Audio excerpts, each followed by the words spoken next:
Yun mga ka-dicer, meron na naman tayong sasagutin na isa nating subscriber sa ating YouTube channel.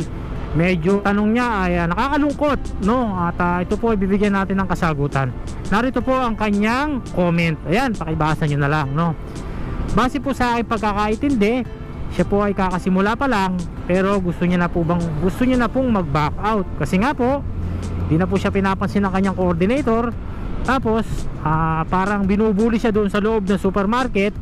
At ultimo TL binabara siya ng mga hindi natin alam kung anong mga salita, pero sa comment niya ay parang binubuli siya. So yan po ang kanyang comment, no? Tinatanong niya kung pwedeng mag-back out. Okay? So tara, bigyan natin ng kasagutan si dicer natin. Okay? So yun, sa'yo ka-dicer, no?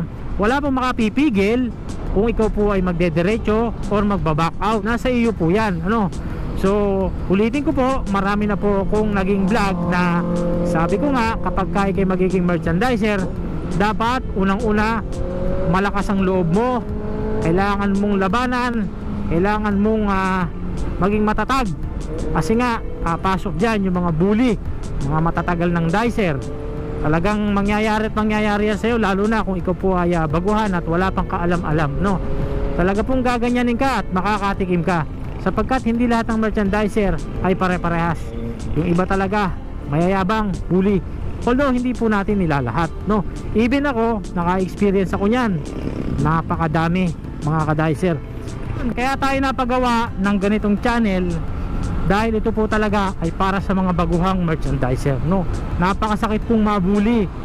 Yung tipong nasa selling area ka, wala kang alam na gawin dahil bago ka nga lang. Although kahit ma-orient ka, pero iba po talaga yung pakiramdam pag nasa actual ka.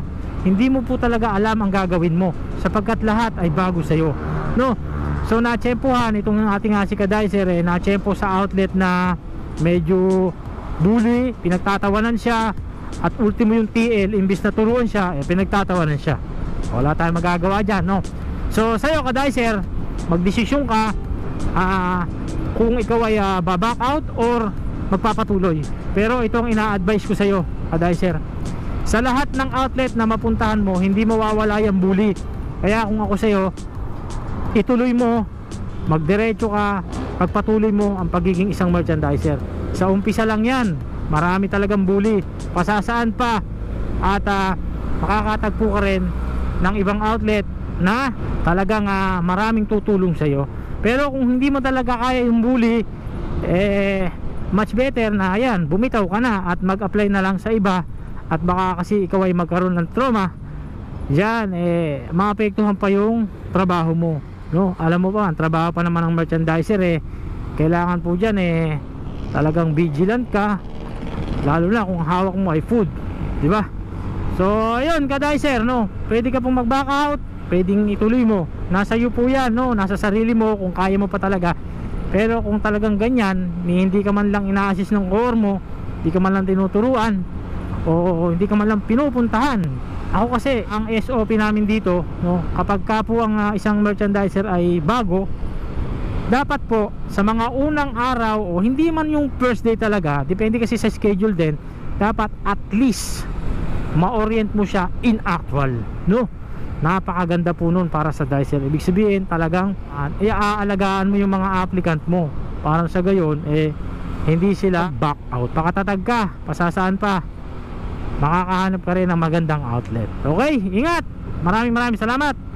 Ako muli ang inyong lingkod, Erwin Regalo, palagi nagsasabi ng kasabihang mabuhay ang lahat ng merchandiser. Peace.